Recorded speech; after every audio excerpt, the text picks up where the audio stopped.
Our movie begins with Eddie as he's trying to commit suicide from the balcony, and there are people trying to break into his apartment to get in and kill him, and he starts telling about what brought him to the situation he's in right now. Eddie, long ago, was a divorced man, an alcoholic, and a failed writer who had no idea about writing, and he would stay for weeks, maybe months, unable to compose a single word in his new book. He had no one in his life except Lindy, his friend who was his ex-girlfriend, and she was trying to help him as much as possible. And then appears Vernon, his ex-brother-in-law, and he visits him at his place and checks on his condition and his life. He learns that his life is destroyed, and he tells him that he's working as a consultant at a pharmaceutical company, and that he'll give him a pill, an exclusive product from his company, approved by the FDA, and that a normal human uses only 20% of his brain. But this pill's function is to make 100% of the human brain work, and that the price of one pill is $100. And Eddie agrees to take it from Vernon out of curiosity. And at his apartment door, Eddie decides to take the pill. Then appears his landlady asking for the rent, and the pill's effect starts working. It expands his thinking enormously. He starts noticing every detail around him, and he begins talking with his landlady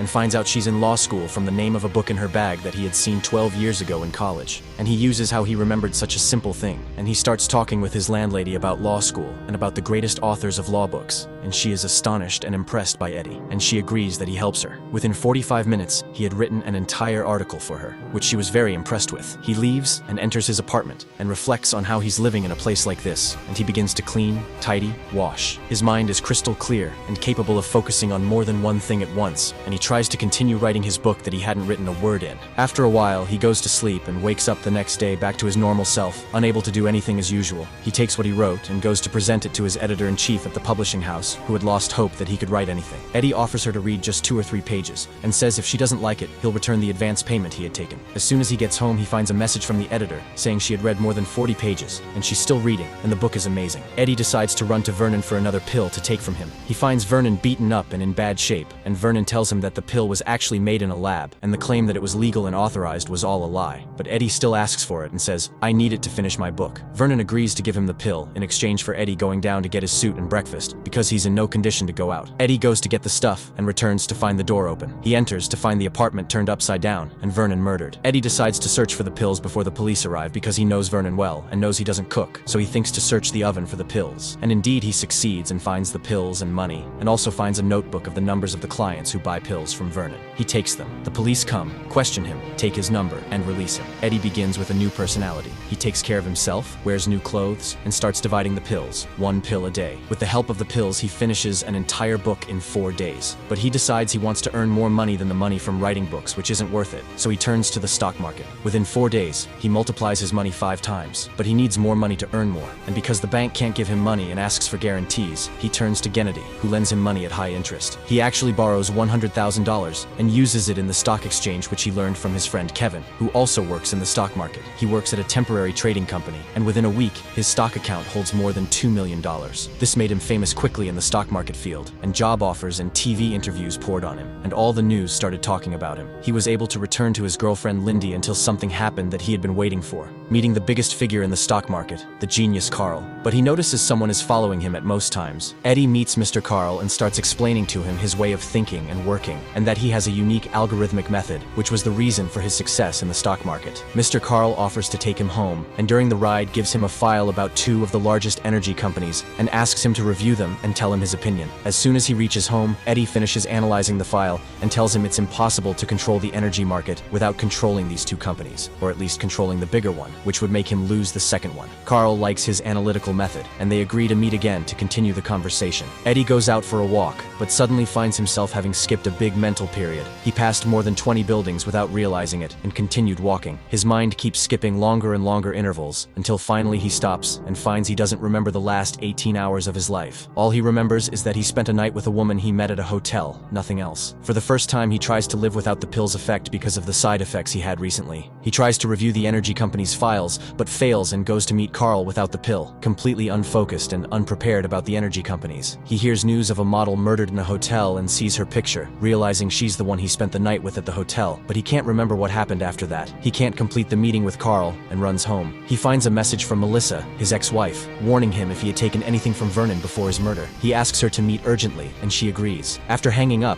he tries contacting any of Vernon's clients from the notebook, but finds all the names are either dead or in intensive care, except for the last name. He calls it and finds a phone ringing next to him. The person who's been following him answers and tries to kill him, but he escapes. He reaches the restaurant to meet Melissa and finds her condition has deteriorated badly because of the pills. He learns that if he tries to quit the pills, his condition will collapse and his focus vanish, and that he must reduce the doses gradually, or he could die like the others before him. He bids her farewell, but before he gets home, Gennady comes and beats him for delaying his money as agreed. The pill falls from Eddie, and Gennady takes it, swallows it, takes his money, and leaves him. Eddie's condition starts collapsing. He turns to Lindy, goes to her work, asks her to bring him his pills he hid at her place. She pretends to leave him in her office and goes to get the pills for him, but notices she's being followed by someone. They attack her, but she escapes and calls Eddie, telling him what happened. He tells her, take one pill from the ones you have with you so you can escape him. She listens, takes the pill, and is able to escape. She brings the pills to Eddie, and he returns to his normal self. He finds Gennady back again, demanding more pills because their effect is amazing. He gives him some to get rid of him for now. He returns to Carl to convince him to deal with him again. After 2 months of using the pills, Eddie becomes the head of the biggest management institution in history. He tries to balance his life by reducing the pills, quitting alcohol, taking care of his health. To secure himself from running out of pills, he contracts a lab to try to manufacture similar pills with the same ingredients and effect. A police inspector comes to investigate him in the model's murder after someone identified him as the last person with her at the hotel. But soon, he's released because there are no fingerprints of his in her room. He returns to the apartment he lives in and finds it ransacked. He's forced to rent an apartment with a safe, cameras, armored door, and high security system. Time comes for the board meeting of one of the energy companies Carl wants to take over. They wait for the company owner, Mr. Atwood, to sign the merger between the two companies, or rather his relinquishing the company to Carl. But they're surprised that Mr. Atwood's wife comes to inform them her husband is in the hospital and is defiant and intends to sign the contract as soon as he recovers. They escort her to her car, and Eddie realizes that Atwood's driver is the person who had been following and trying to kill him and Lindy. Eddie deduces that Mr. Atwood is in the hospital because he didn't get the pills, and that he also had been taking them from Vernon. He's summoned for a police lineup in front of the witness who saw him with the model. He attends with Morris, the biggest lawyer in the state. He's released after the witness doesn't identify him. He then learns that Atwood has gone into a coma, which stopped the deal with Carl until Atwood recovers. But Eddie discovers the pills have disappeared from his jacket. He returns to his apartment and learns by phone that Morris is Atwood's lawyer. He suspects he's the one who stole the pills from the jacket. There's a knock at the door, and Gennady arrives because Eddie missed the appointment to hand him more pills, and now he's come intending to kill him. Eddie decides to commit suicide, but at the last moment decides to search anywhere for a pill that could save him from Gennady. He slashes him and drinks his blood because the pill's effect is in it, and he succeeds, regains his energy, and manages to get rid of Gennady's men. Eddie learns that Mr. Atwood has died. He goes to the driver telling him the pills were stolen by Morris, Atwood's lawyer. How else would he die, unless the lawyer coveted the pills and took them for himself? Shortly after the lawyer was killed and the pills returned to Eddie. After 6 months, he runs for the New York elections. His book is published and becomes a bestseller. He's visited by a guest, the owner of Even Pharmaceuticals, considered his biggest campaign funder. Eddie meets him and understands, but Carl starts as if threatening him, saying he knows the pill's effect, and that Eddie reached where he is now because of it, and that he bought an entire pharmaceutical company as soon as he learned of these pills, and can at any time stop their manufacture if Eddie doesn't do what he wants. But Eddie calmly says he's not naive to reach this position and remain under the mercy of the pills. He says he's gotten rid of them completely, and that Carl is the one who should be afraid of him because he's much smarter than him and has learned information about him that could imprison him. The only thing Carl could have controlled him with was the pills, which have disappeared from his life.